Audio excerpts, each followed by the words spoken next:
Hello guys, kanina pa ako rito, 1 hour na ako pero wala akong nakitang sunrise.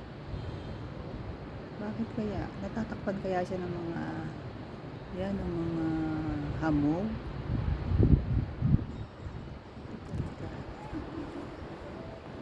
Nagahan ko pa naman ng gising para makita yung sunrise pero it's 6 o'clock in Vietnam but 7 o'clock in the Philippines.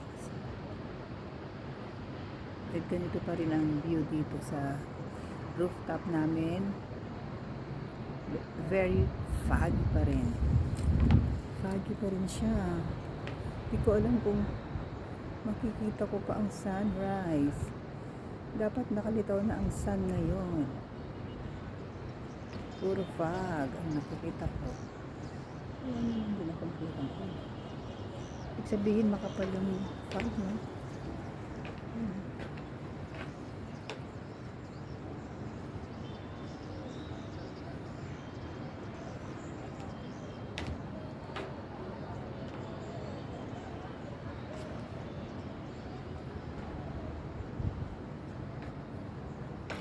Yung infinity pool nila. Ewan ko kung matatry namin maligo dyan.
Ocean Bar Cafe. Walang po sa sunrise na parang may nagkukulay na ganito.